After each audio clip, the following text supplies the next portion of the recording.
এই ডক্টর আবুল বারাকাত যাকে এই বিজ্ঞ সিএমএম আদালতে আজকে হাজির করা হয়, তাকে একটা অ্যান্টি করাপশনের একটা মামলায়। আপনারা জানেন এই ডক্টর আবুল বারাকাত এই আপনার জনতা ব্যাংককে সম্পূর্ণরূপে ধ্বংস করে দিয়েছে।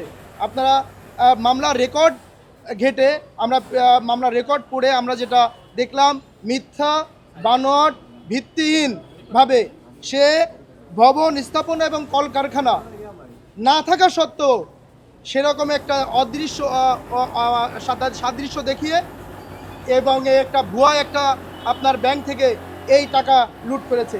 টাকার পরিমাণ কিন্তু 1-2 টাকা না, টাকার পরিমাণ হচ্ছে 297,38,87,296 কোটি টাকা।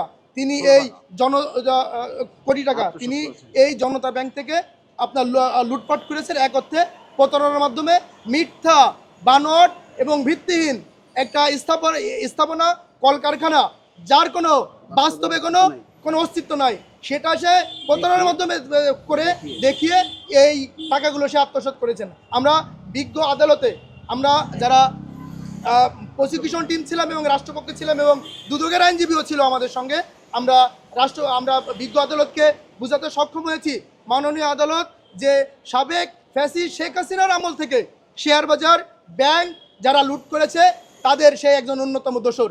তাদের কারণেই এই শেয়ার বাজার, এই ব্যাংক আমাদের ধ্বংস হয়েছে। আপনারা জানেন আমাদের দেশের এই অর্থনৈতিক একটা ভঙ্গুর অবস্থা চলতেছে এই ডক্টর আবুল বারাকাতের মতো লোকদের জন্যই।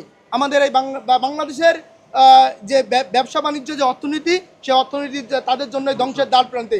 আমরা বিজ্ঞ আদালতে আয়ো থেকে 3 দিন রিমান্ডের প্রার্থনা করেছিল এবং আসামি পক্ষ তার জামিনের আবেদন করেছিল। আমরা যারা প্রসিকিউশন টিম ছিলাম এবং দুদকের আইনজীবী ছিল, আমরা এই জামিনের আপনার ঘোর বিরোধিতা করি এবং আপনার রিমান্ডের সাপেক্ষে বক্তব্য দিই।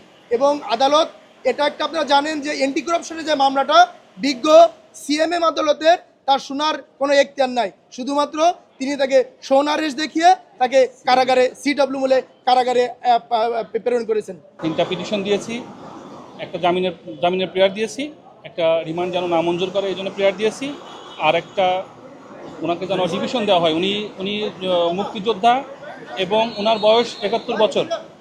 এই দুটা বিষয় বিবেচনা করে কোর্টের কাছে আমরা ওনার ডিভিশন চেয়েছি।